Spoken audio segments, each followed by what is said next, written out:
때문에 어떤 초안이 먼저 나왔는지에 대해서 우리가 알 수는 없습니다. 그런데 영국 측 초안은 어떻게 되느냐? 거기에 첨삭이 되어 있고 이것이 뭐가 잘못됐다라고 해서 글자를 지우고 거기다 새로 집어넣고 이런 것 흔적들이 있는 걸로 보아서 영국 측 초안이다라고, 영국 측이 모아놨었던 조선 측 초안이다라고 하는 것이 을 잘 연구를 하면 우리가 조선 측 초안에서 시간 순서를 맞추지 못하는 부분도 어느 정도는 찾을 수 있지 않을까라고 하는 것이 제 개인적인 생각입니다.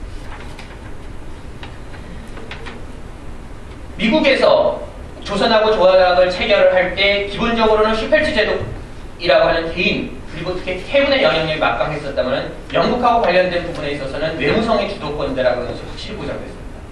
문서의 숫자라고 하는 측면에서도 전체상 80% 정도가 조선 측 문서, 조선하고 관련된 문서에 있어서는 외무성이 만들었었고 그리고 이러한 부분은 심지어는 거문도하고 관련된 부분에서도 잘 드러납니다.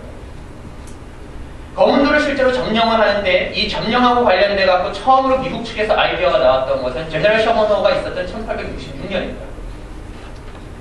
다시 말해가지고 조선하고 수호조약을 체결하기 이미 16년, 15년 전에 거문도 점령에 대한 아이디어가 나옵니다.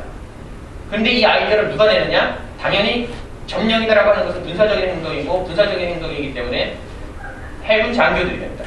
당시 동양도 사령관이었던 넬이라든지 아니면 슈펠트 제독도 직접적으로 거문도를 점령하는 것에 대해서 아이디어를 내세요.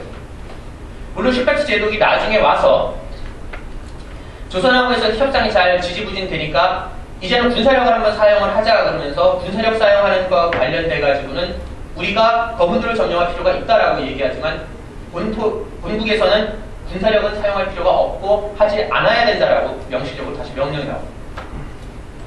그런데 영국 같은 경우에 있어서는 1885년에서부터 시작을 해가지고 87년까지 거문도를 점령을 했습니다만 이 거문도를 점령하는 거에 대한 첫 번째 아이디어를 누가 내느냐? 1876년 정도에 외교관들이 냅니다. 다시 말해갖고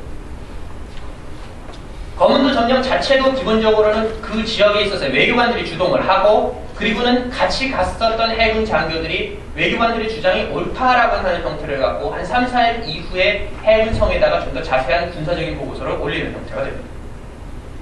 또 조선하고에 있어서의 수호조약을 체결을 한 다음에 해리팍스가 일본으로 자기 본토 임지로 다시 돌아가는 과정에서 해군 배를 타고 일본으로 가다가 다시 거문도에 한번 들립니다. 거문도에 한번 들리면서 이 지역을 점령하는 것이 어떨까라고 하는 아이디어를 다시 한번 내립니다. 그만큼 조선 문제에 대해서 접근하는 방법은 영국하고 미국에서 굉장히 달랐습니다. 이것의 궁극적인 차이를 어떻게 이해를 할 것이냐 라고 하는 부분이 있을 겁니다. 아마 가장 쉬운 그리고 어떤 면에서 보면 가장 적절한 형태의 해석은 당시 미국이 영국에 비해서 상대적으로 후진적인 국가였다고 하는 겁니다.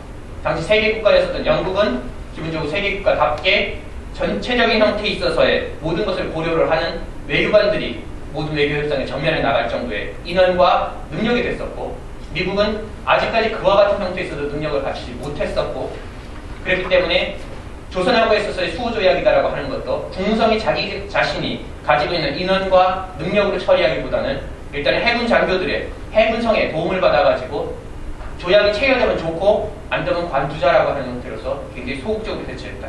아마 그런 결론에 도달할 수 있을 것 같습니다. 예, 다시 내년에 보시면은 이 부분에 대해서 좀 더 서브스턴스 있는 이야기를 해드리겠습니다. 이상입니다. 감사합니다. 정확히 30분.